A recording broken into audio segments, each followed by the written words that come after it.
Hi, I'm Book of Lai. I am an artist who understands business. I'm from Georgetown, Penang and graduated from the One Academy. I was about multimedia designer before. I should be doing game design, website design, a lot of design work. Right now I don't do all this stuff anymore. I focus more on running the creative business and having the direction for the company. My hobbies can sum up in three words: freedom, cars, and coffee. I do hand-drip coffee, and I draw about cars, and I always look for ways to pursue freedom. It might be going for coffee during work, that kind of little taste of freedom. I'm all into that. Fun facts of myself: I used to aspire to become scientist instead of like this, because scientists know how things work. They invent new things for the world. But when I know about the world, because my interest is not art, my interest is knowing how things work. Then I present it to people with art lah, in this case, right? And I like to draw also. But then I thought scientists does that, but scientists doesn't do that. Scientists are like a lot of memorization stuff. It's not good for me. I have to know how things work. So when I know how things work, I realize people who invent stuff is not scientists, it's an entrepreneur. I own a small studio called Studio Behind 90. We are illustration studio who help business achieve their goal. So we primarily does illustration, website design, and animation. But currently we are opening up a new service, which is consultation. We consult companies on their creative approach, whether it's branding, getting new designer, or getting the designer motivated to become their in-house designer, all that stuff. Okay, when people come to me that they want a logo, I'll help them look at the entire picture, so the company would elevate with this logo, because the logo can become a branding. It can become a name card. It can become a wallpaper in your. Not the logo comes with illustration, design elements, and it will become a part of your company, interior design, your product packaging, your animations, your social media presence, a lot of stuff. And when we decide what kind of logo you are going, it also decides whether your company are going serious or fun, or in the middle. There are many kinds of direction. So when I understand all those, I also have to understand why are they paying us money to do a logo. Are they trying to elevate their brand to make it more westernized? And I have to let them see who are your current client, the customer. That's my role. I see more things right now. I see what's behind the logo, and then I'm trying to let my service help client to achieve their goal.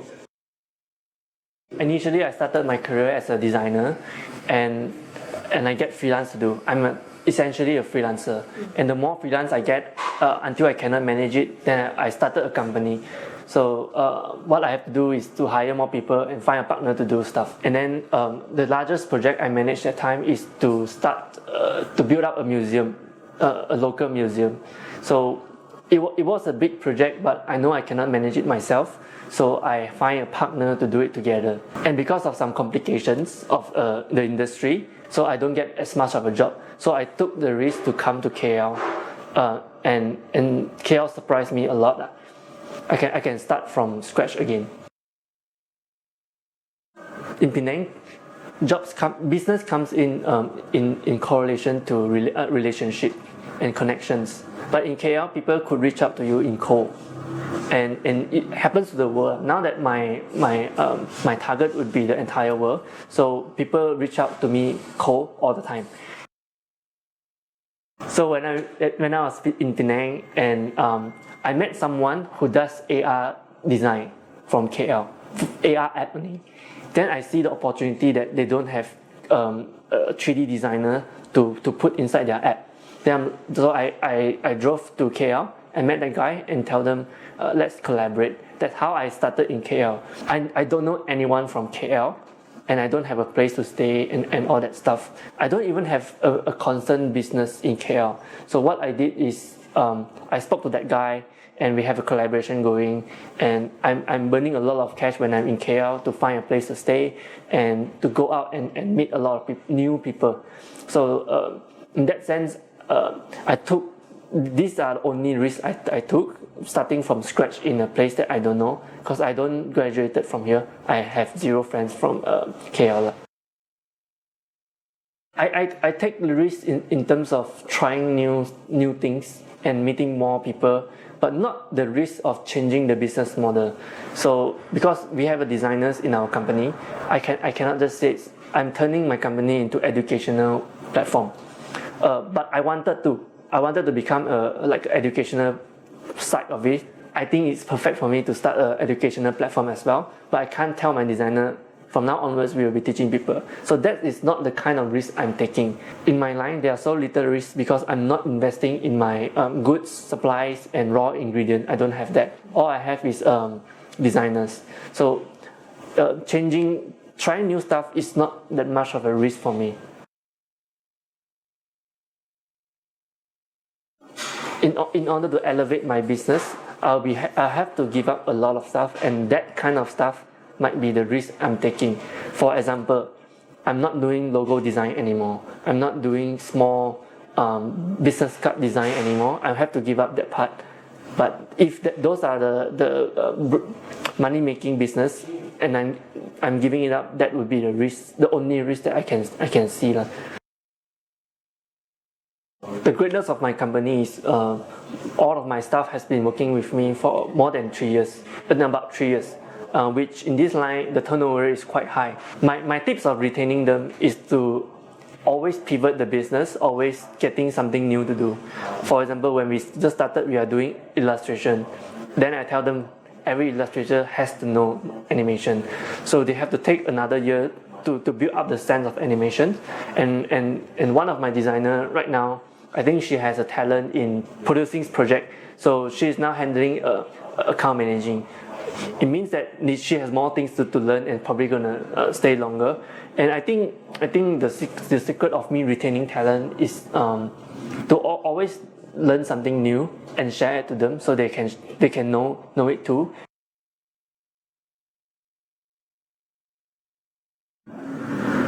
I don't have a limit for my aspiration, so it seems like I'm always going up and chasing for more. My company is never stagnant. I don't want it to be illustration and then forever doing illustration. So I will always want it to be more than illustration. So right now we are using illustration to help people solving their business problem. And in future it's going to be education. There will always be a learning process in my studio. I'll always get my designers to excited about new projects, new stuff to learn, or new industry. That's the secret, I think. This is the life cycle of the designer. They graduated from art school, and then they have a lot of aspiration. They want to do creative work, and then when they come out of it, they go to agency or something, they do design work. But then it turns out the market don't need a lot of creative work. They just need repetitive poster design, billboard design, and all that stuff. So slowly their creative heart dried up, and then they become like a machine. So I want the logo bigger, then they'll logo bigger. Move one pixel to the side, then they'll move it. So if the designer agrees to do that, right, the heart has been turned off. And I think usually, my observation, by 30, the designer will quit designer's job. So if you guys go to the market and look at the designers that you found, it's usually below 30. And you should always wonder, every year there are thousands of students who graduated from every year, straight batch of students graduated from art school. But where will the after 30s person go? That's how high the turnover rate is.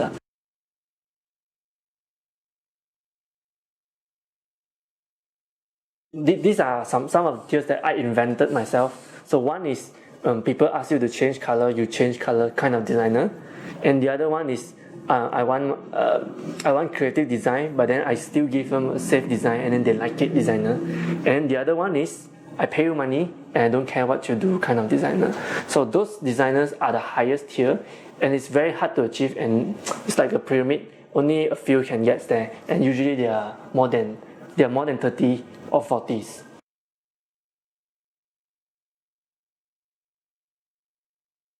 I don't have client concern about their logo small in my business anymore, because I'll make their logo big by default, and it's not by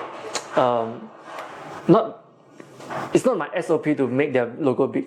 It's more like I look at their event, I look at the entire event, and I realize their logos are literally too small, and they are the main sponsor.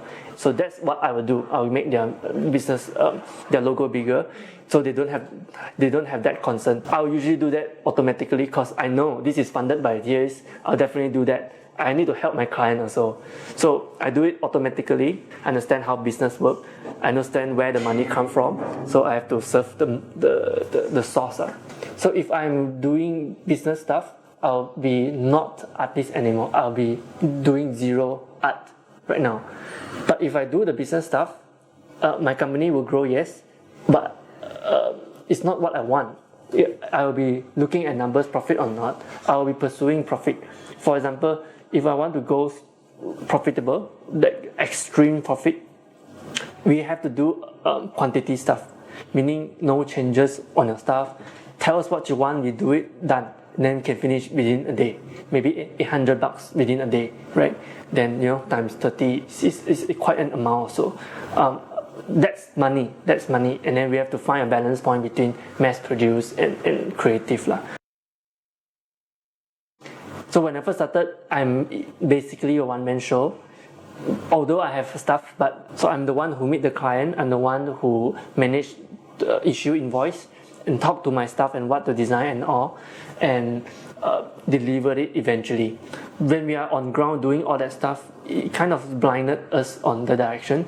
So it's very hard to look at the entire direction of the company, especially when I'm small. I do everything myself, meaning, okay, this is my direction, I'm gonna do it. I'm gonna send the client. I also do the illustration, I trace all the logo, I make it out and finish it. I'm currently doing the design, but I don't see that this design is outdated already. It's a bad way to approach, I cannot see it. So I'm coming from that one-man show, one guy in a ship kind of guy, to now I have a few people on board, and I'm essentially a captain right now. A captain who does something that I love also. COO, there's a word COO, right? Basically, he is doing all those operating, who is doing what and who is doing what. So I'm training one of my staff to do it right now. So I'm basically quite free, essentially. I'm thinking all this script, the direction for my new company, for my company, which way should we go, and looking at the big picture. And I tell her, my producer, Dania, we need to do this. And then she'll arrange to all of the stuff on what to do. So I don't have to manage it anymore. And then still doing what I love, but not creating art. But people has become my hand sometimes. I'll give a lot of constructive advice to move the project forward, elevate the project, so it also be good in art, in terms of art also. So that's what I love. I'm still doing what I love and running the business at the same time right now. So that's very different compared to last time, doing everything on my own. And last time, when I first started, I'll be giving designers job. But when I talk to people, the designers are basically just waiting for comments from me. So I'm like a bridge for client only. But right now, it seems like I'm the captain, and then sometimes the client will talk to my designer straight away, and I don't have to manage that anymore. It's very different structure in my company right now.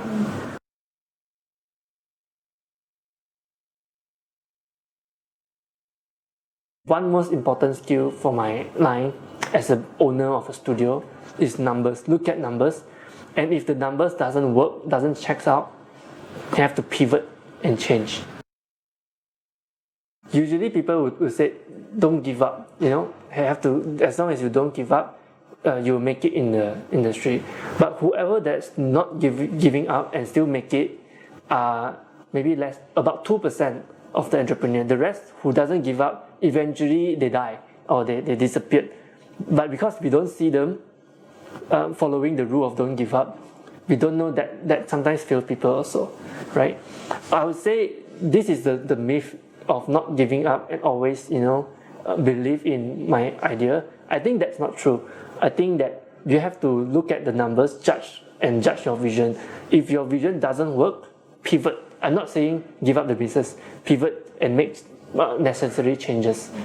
So for example, if I have a cafe and during MCO I'm losing a lot of money, and then of 2 months that I don't have businesses, it can make my company falls.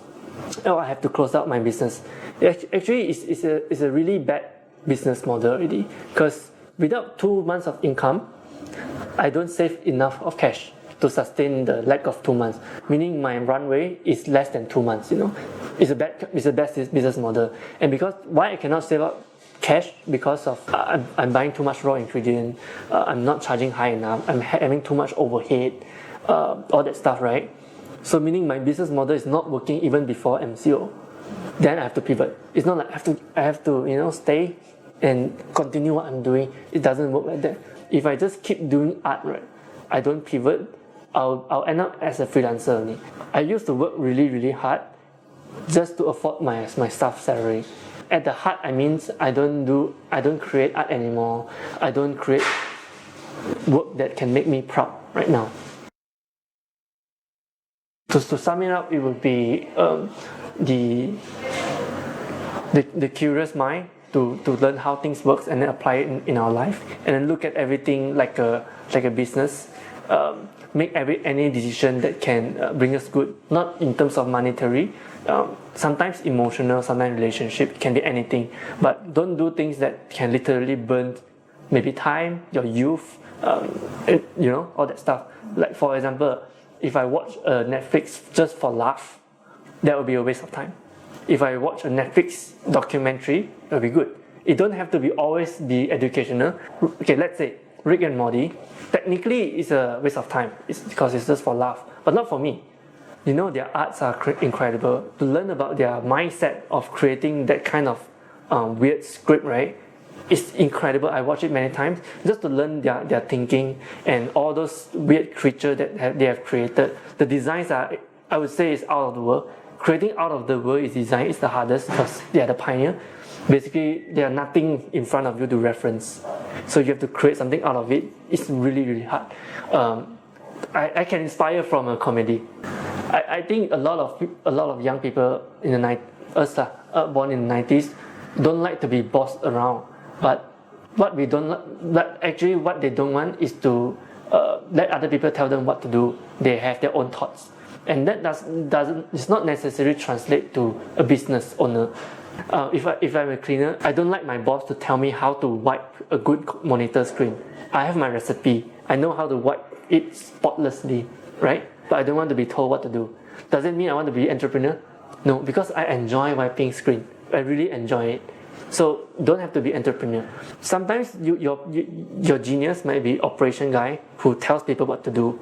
And by telling people what to do, I mean by having a direction and tell people what to do, manage the both stuff. That would be a genius, but that doesn't translate into a business as well. You might be an operation guy. I don't like to be bossed around attitude is I don't want people to tell me how to do my job well. I just want to look at results. Entrepreneurship is not for everyone, and it's not like entrepreneurship is the top of the pyramid. It's not that also. People can pay really, really high for operation director, or any director, right? As long as you got your talent well and you know your place in the society, you eventually get a role that you enjoy and make money and still get freedom. Most of my clients are agencies and established company who looks to elevate their own brand or business through design. Instead of relying on sales or knock doors approach, so most of my client comes passively. They follow me for a long time. They look at my stuff and they engage us.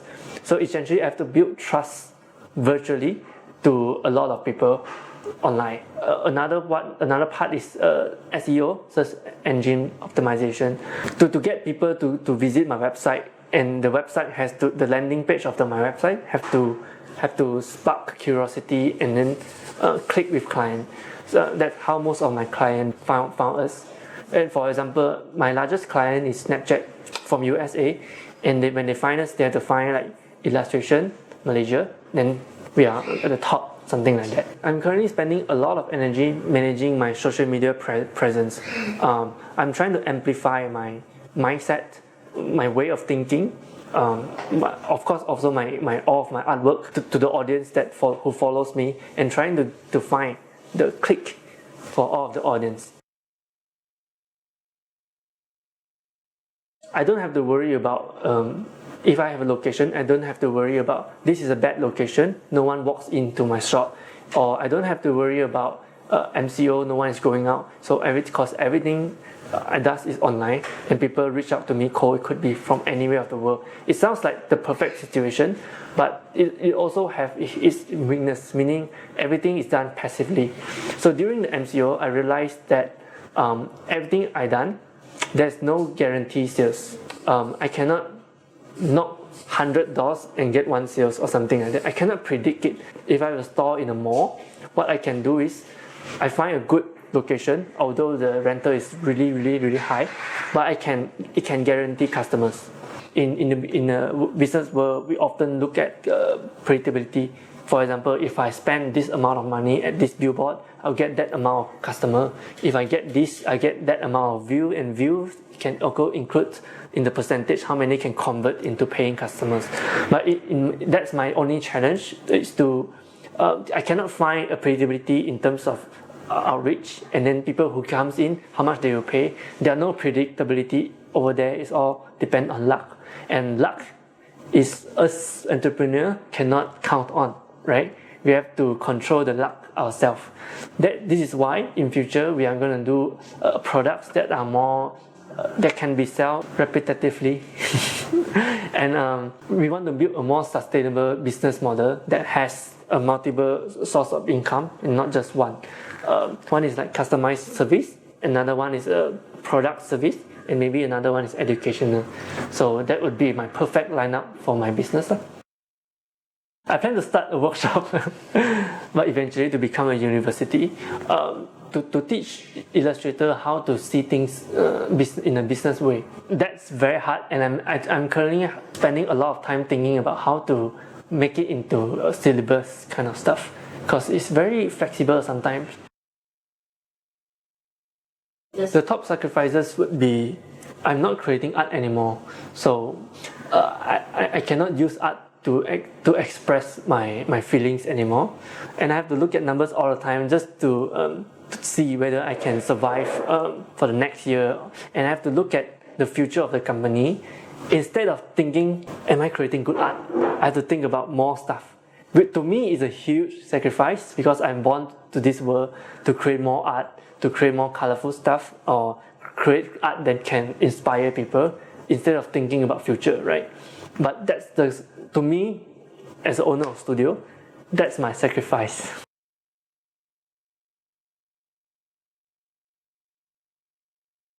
I draw about freedom and I inspire people about freedom.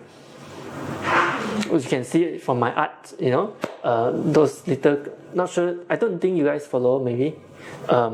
There are like little cars, inside got house and stuff. I'm trying to inspire people what freedom is like, the feeling of freedom. So sometimes it can be animation, sometimes it can be accurate color, sometimes it can be vibrant, funky color, but they all have the same theme and same style, which is to inspire freedom.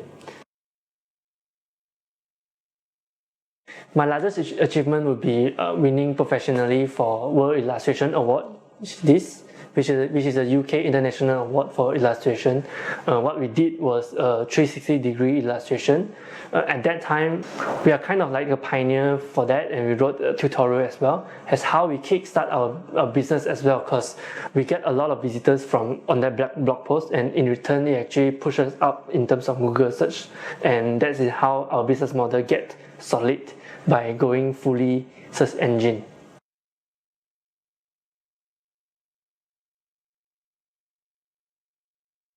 I don't put my style in my commercial project at all right now, because I believe everyone comes here try to enjoy a custom-made project for their company, and I don't want to be adding my own style unless my style can give them a certain kind of help in their business. For example, there's one time Produa engaged me to do something, then I just put my signature cars and all that stuff. It helps their brand, it helps me, then I'll put it inside. If some of the brand that have nothing to do with cars or freedom at all, I'll do whatever that suits them and help them to elevate their business. I think what keeps me going on is the freedom the business gives me, and it's not just time freedom. Sometimes it's the freedom of mind, and also I think what keeps me on is my ambition to use art to help the commercial world, to elevate the entire aesthetic of our local market. And I think we are still far from that. That's why I need to keep going, to put more good stuff out there, to make local people appreciate local aesthetic and be proud of ourselves. This needs a generation or maybe 2 generations to educate, but that's what keeps me going. The vision of the business is to create more value for businesses instead of just doing great art for business. To create more value and have the exchange of value with business.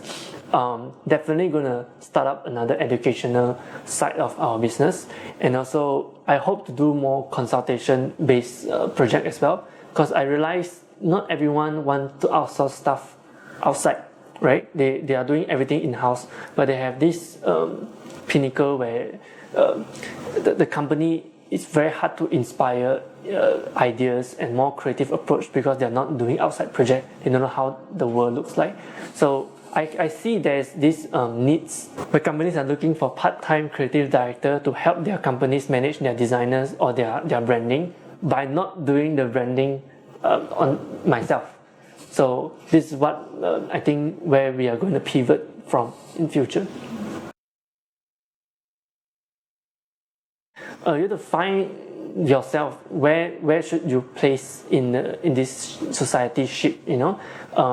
If you're really good at illustrating, and when it's very easy to know what your genius are, is to see at what you do at free time. So when you are free, do you do sketch to practice, or do you talk to more people? Those are different sets of directions that you're going. Or do you interested in all that businesses? You're trying to sell stuff to people. You have to truly enjoy it, not to do it for money. Then you know your place in the business, then only you do business. If you're not, then you should pursue that direction. So in this design world, for example, I do design, but during my free time, I like to talk to people, go out and social. You are definitely a producer kind of person who still do creative work, because you still give ideas, generate ideas, but you have to manage a lot of people and talk to a lot of people, sales or account manager. And during your free time, I do my personal art. I explore different skills. I use different ways to do it. You're definitely a designer, and you should do designer forever, right? You can become really, really famous freelancer. Like, people engage you because you have this unique style, unique way to draw that stuff. You should do that. For me, I very interested to know how things works during my free time. I know how rocket works, I know how car works, all that stuff. That makes it my genius, and that's why I pick entrepreneurship for my case. And not everyone should become a boss, because boss it's not as fun as we think. It's actually more work.